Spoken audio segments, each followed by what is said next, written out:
Russia had two military bases in Syria. The first was the Khmeimim air base in Latakia province. The second one was the naval base in Tartus, Russia's only repair and resupply point in the Mediterranean. After the overthrow of the Bashar al-Assad's regime, the Kremlin risks completely losing control over these facilities. Washington is confident that the Syrian people will decide the fate of the Russian bases. Russia has a lot to answer for when it comes to the Syrian people.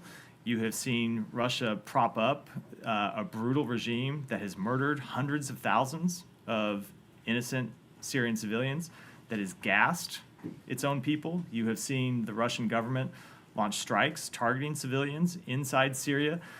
And now, most recently, you see Russia giving safe haven to the brutal tyrant responsible for those attacks. So they certainly have a lot to answer for with individuals across Syria about their history of supporting Assad and their own pattern of behavior inside Russia. And it would not surprise me at all if people in Syria are asking those questions when it comes to the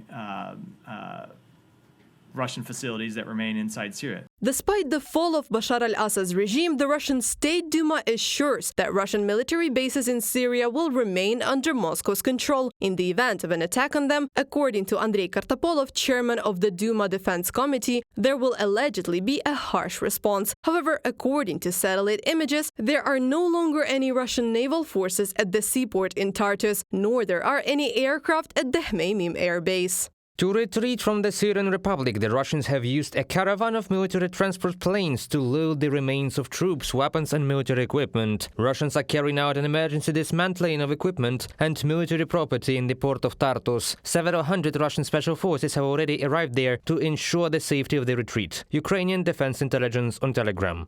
The Kremlin does not yet have a consensus on the issue of maintaining control over Russian military bases in Syria. Contrary to statements by the head of the State Duma's Defense Committee, Kartapolov, Putin's speaker Peskov said that it was premature to talk about maintaining Russian Federation's military presence in Syria. This issue, he said, will be discussed later after the official change of power in the country. However, experts believe it is unlikely that Moscow will be able to retain control over the bases. It's hard for me to assume that Russian bases will remain in Syria, or that the new leadership will agree to keep them there. This means they will be evacuated. Though whether it will be fast or slow, I cannot say. From a technical standpoint, a quick evacuation may not be that simple, but the Russians on the ground should hurry. Even if the talks and agreements are in place, the Turks have given their assurances, and Rouhani is pragmatic.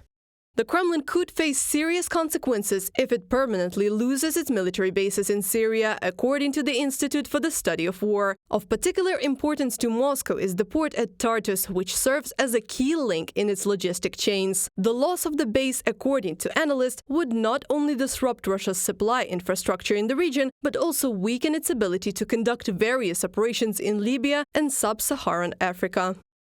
As for Tartus and the port itself, there could be some additional interim solutions, such as allowing the Russians to keep the port, not using it as a military base, but only at the transshipment point. In other words, various options are possible, and this is already being discussed behind the scenes among both Syrian authorities and European diplomats, though the situation remains unclear for now. If Russia finally loses control of the naval bases in Tartus, it will be left with two possible options, experts say. The first one is a complete withdrawal from the Mediterranean Sea, and the second one is an attempt to find an alternative naval base in Egypt, Algeria, Sudan or Libya. Reported by Anastasia Tarnavska, Nikita Skoblikov, UATV News.